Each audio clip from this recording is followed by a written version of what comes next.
we'll be reacting to some of the top headlines going on in the soccer world. Now, I'd real quick, I want to do a roundup real quick on the European Championship. I know we've talked about the Euros all day, but I just want to recap some of the matchups that we have set already for the knockout stages. These are confirmed matchups. Switzerland take on Italy. Interesting game in the fact that Switzerland have looked better than Italy this European Championships. There's no arguing that. But when it comes to football heritage, when it comes to football culture, Italy really gets it done in these sort of games. So I'm not giving you all my preview right now, but a little bit of a hint. And then the other game that's been confirmed up to this point is Germany-Denmark, which is also another interesting game in the fact that Germany are the clear favorites. But Denmark, they've proven that they can go on these sort of runs in these tournaments. They have some quality. Now, I don't think they really have the cutting edge and the attacking display to really give Germany a real run for their money. I think they can make it difficult for Germany, and Germany's shown that they're not world beaters in how they performed against Switzerland, and they can play down to the level of quality other team. Not disrespecting Switzerland, they're still a high class team, but they're not really at this. They're not in terms of player quality at Germany's level. I think Denmark can make it tricky, but I still think Germany clear favorites in that matchup. So yeah, that's real quick for my then also tomorrow, I didn't talk about this with the European Championships, but tomorrow the Portugal, Turkey, Czech, Georgia game completes. All teams are really in it for a chance to move on.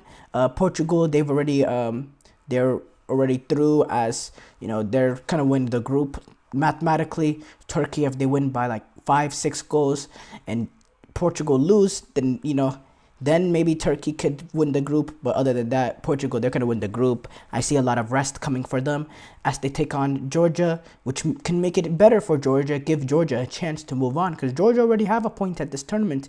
And if they get a win, 4 points will probably be enough to see them, will be enough to see them through. So Georgia are still in it. Czech, Turkey, that's also a big game in the fact that the winner of that game is going to finish second. Czechia needs it a lot more than Turkey. They need to win. Turkey, if they finish with a point, it'll be enough for them to finish second. It'll be enough for them to finish second. Czechia, though, at the other hand, they have to go and win that game against Turkey. So, yeah, that's going to be an interesting ending there as well. As far as Copa America goes, we've had some games concluded today. Peru, Canada. Canada were able to get the 1-0 win over Peru in a game that Peru was the better team. I was impressed with Peru and their performance to this game. I thought they played way better than what they showed against Chile. I think individually that they were better. As a team, there was more cohesion. They were the better team in terms of before the red card. If you look at the stats, they were really the more, in the first half, they had a lot more possession of the ball. It leveled out in the second half, especially after the red card. It was 50-50 possession, but in the first half, Peru had a lot more possession. They had 9 shots, in total, if you look at it, they have 9 shots to Canada's 5, 4 shots on target to Canada 2. Canada didn't really play that great well, but Canada were able to get the breakthrough in transition, a great counterattack, and massive win for them, because now they have 3 points in the bag as they enter that final game in Chile. After starting off the first game with the L, you have to take advantage of a red card. And for Peru, it's just, really sad because, they were really the main protagonist in the game. They were better in this game. And then that red card, which is a red card, I don't understand the arguing. In fact, they should have had another red card beforehand. But that red card, clear red card. So, yeah. And then Argentina were able to get the 1-0 win over Chile in a game that they thoroughly dominated, but that's expected. I think there was a point in the game where they had 17, 18 shots where Chile didn't have none. If you look at the stats, 22 shots for Argentina, 3 shots for Chile, 9 shots on target for Argentina, 3 shots on target for Chile. But I do say Chile had their chances. Before Argentina were able to get the breakthrough, the last 10 or so minutes, Chile had multiple. You see, they had three shots on target. Emilio Martinez has to come up with two massive saves, and they were difficult saves too.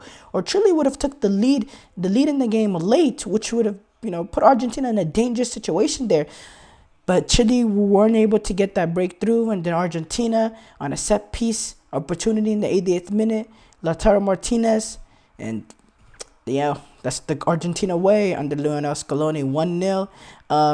But in this game, they were clearly better. Chile don't have the quality. Look, if you look at this Chile team, these are players that I remember watching at the 2014 World. Forget the two Copa Americas that they won. I remember watching these players in the 2014 World Cup. Claudio Bravo, Isla, Alexis Sanchez, Vargas. These are players that were part of the team that were at the 2014 World Cup 10 years ago.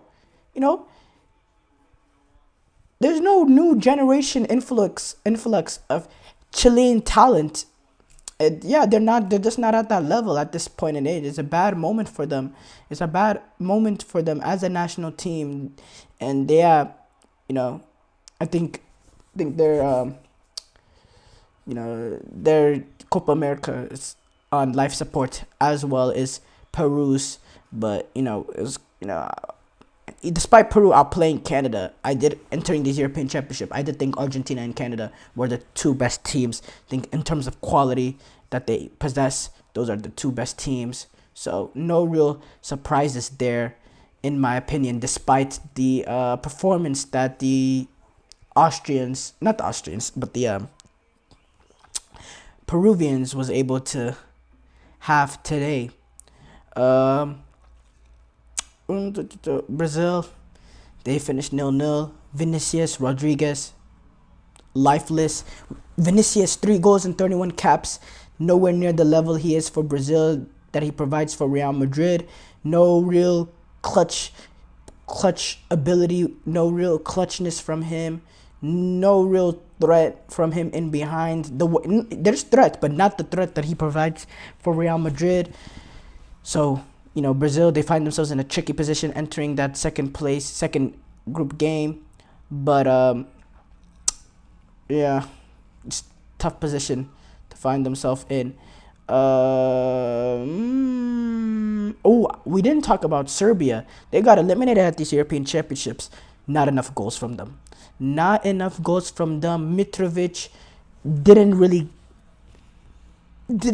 put his foot in this tournament at all. Didn't have much chances created from them. Didn't do much with the few opportunities he had. Was, a little bit wasteful. Serbia, I could have watched them for 200 minutes. They never really seemed like they were scoring. They had a chance to score. Their one goal that they scored at this European Championship came off a set piece, a corner. I thought in terms of general play, they've been pretty good in terms of general play. I don't think it's been bad. They outplayed England, but just couldn't get the ball in the back of the net. And when you can't do that at this sort of level, you'll be going home, which I was surprised. I thought they really did.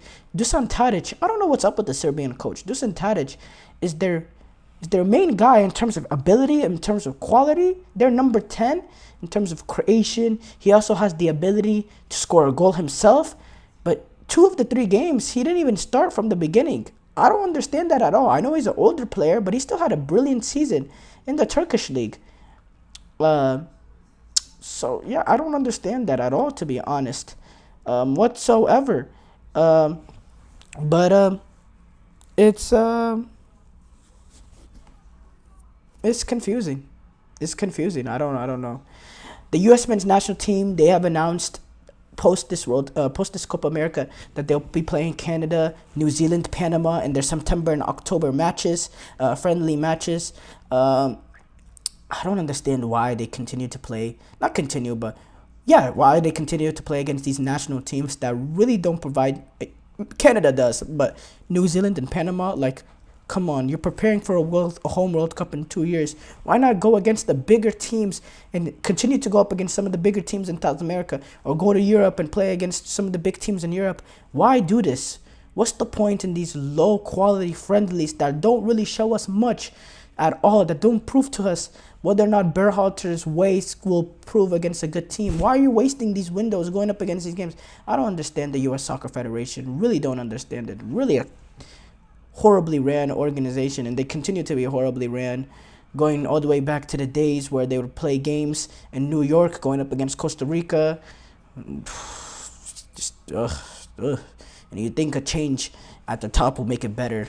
Still ran horribly. But yeah, I don't want to get too much into the politics of that. But we conclude today's show. Thank you for tuning into the GSMC Soccer Podcast, brought to you by the GSMC Sports Network. Your support means a lot to us, so please remember to subscribe to the show and leave a positive review.